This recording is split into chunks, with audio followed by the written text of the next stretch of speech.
Bloomberg Audio Studios. Podcasts, radio, news. Well, thank you for joining us. This is your first round of interviews 1 year into the job. Welcome. Year as of today, actually. Yeah.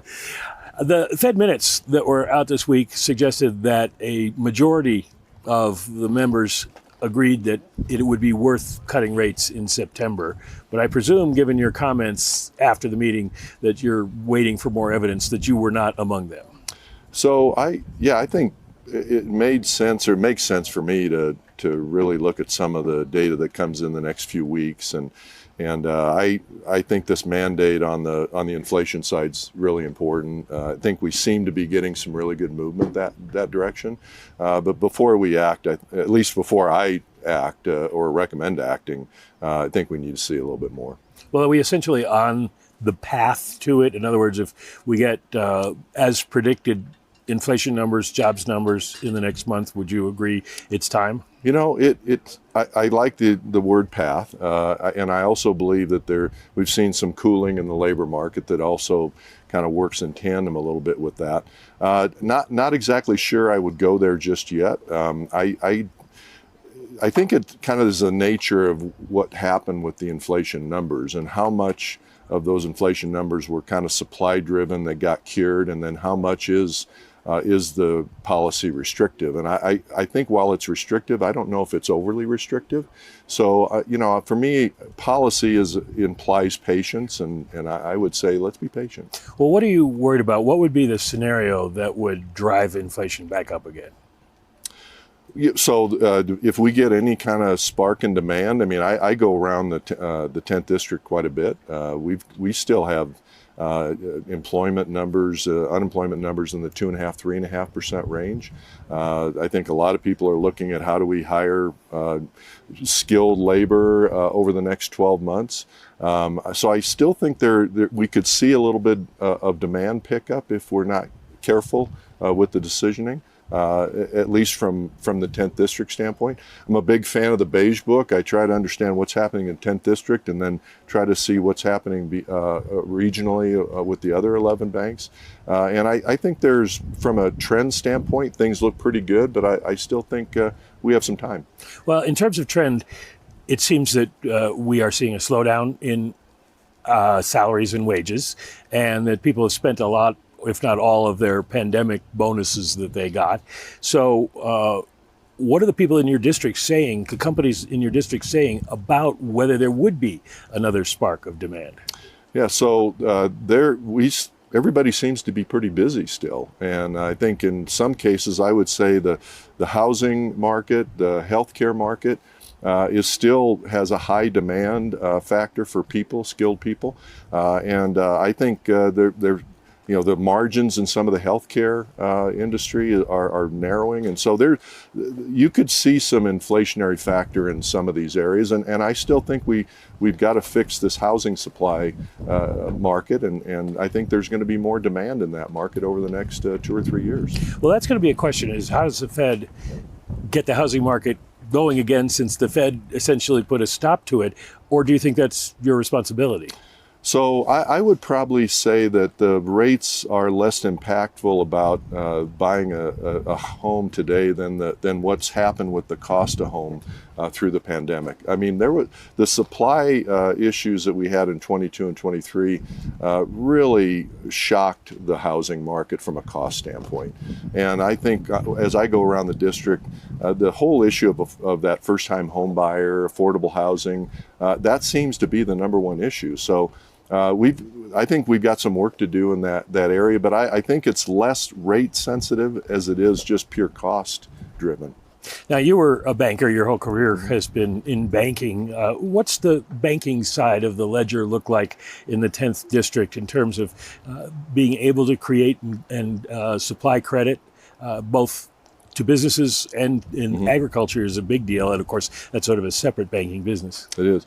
So I've been to several bank association groups. I've visited with a lot of bankers one-on-one and with their boards. The one thing I do say is I'm actually pleased and quite proud of how the industry has adapted itself through this kind of rate policy move since 22. It seems like they've adapted their funding bases, their clients, the credit side, and so earnings and capital seem to be in pretty good shape. And so I think now the conversation comes around really the liquidity, funding. We talk a lot about the discount window and how that it integrates, and so. But by and large, the banking industry, not just in the 10th district, but by and large, the numbers look pretty good. I don't see any black clouds forming in that regard. Now, as the monetary policy discussions continue, we'll see how it affects things like the yield curve and things like that, which I think are really important to the banking business. Well, banks deal obviously in reserves, and right now there are a lot of them. Yeah. As that comes down, what a lot of analysts say is it's going to come down unequally. You know, especially for smaller banks. Are you worried at all about the smaller banks in your district having liquidity problems? Yeah, I don't see that today. There is, I would say that we talk a lot at the monetary policy table about the balance sheet, about abundant reserves. I think over time, the analytics about what abundant reserves is, and then we have a really robust supervisory team that keeps very close track of things like liquidity and reserves. There doesn't seem to be a lot of concern in the industry. And I think, frankly, maybe even after the Silicon Valley experience, I think bankers are generally a little bit more conservative on the whole liquidity metrics in their banks. I have to ask you, I think I know the answer, but I'll let you tell me what you thought of the report that the Bureau of Labor Statistics put out at 818,000 fewer jobs over the 12 months to the first quarter of this year. Yeah. So the first thing that comes to mind is why are we getting the data wrong in that regard? The second is if you look at it seems like a large number until you put it in perspective of the 12 months. So, while it's a big number, it doesn't really change the path of the way I think of things when I think about monetary policy and the effect of the labor force and what's going on. I'm actually really interested in the dynamics of the labor force, really coming out of the pandemic, the behaviors, the compensation structures, the demographics. I think studying those relative to the future labor force, maybe thinking a little bit about what generative AI does to things like productivity. I think those are important things to look at. Now, we have to look at some of the data relative to what we do with policy in the labor force, but the recent print here isn't a big concern for me. So you wouldn't agree with the argument that some make on Wall Street that the Fed is behind the curve? No, I don't really agree with that. I mean, I here again, I think we've got to get as a Fed better at the data sets that we're using. I'm a new central banker.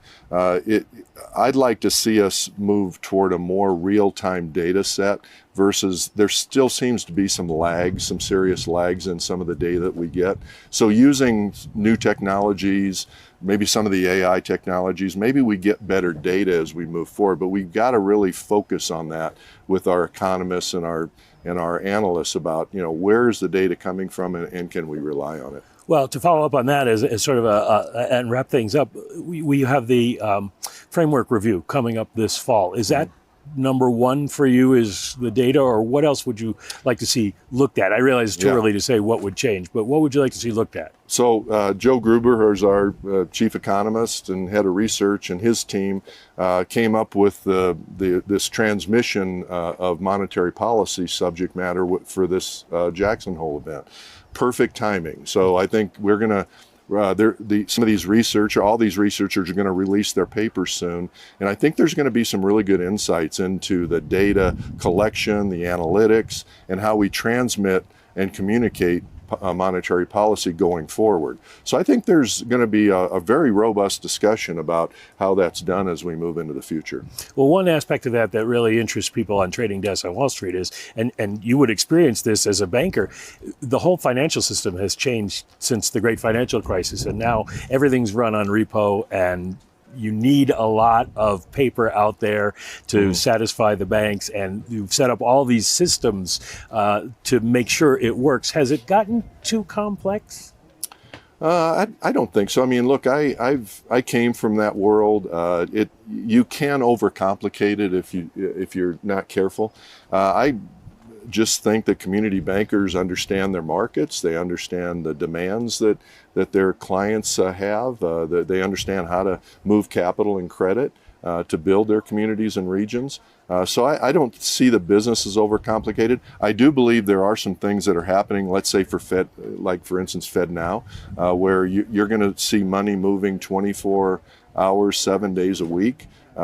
People are going to do business on Sundays relative to banks and the business they do with banks. So there is some complexities in there, but I think some of the technology, some of the policies, conversations we're going to have around things like modernizing the discount window on their behalf, I think those are going to be really net adds for the banking business. One last question on this subject. Basel. Yes. The Basel End Game, as they call it, which we know is never going to be an end game. But as a banker and now a central banker, what's your perspective?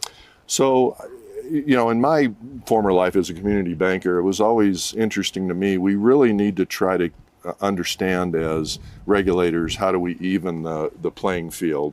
Capital is a big one. I've talked to bankers around my district, and they believe that, look, we've got to try to figure out how to make that field equal. That you've got tangible capital ratios with small banks that are running at 9-10%. Some of the larger banks run it at that 6 and 7.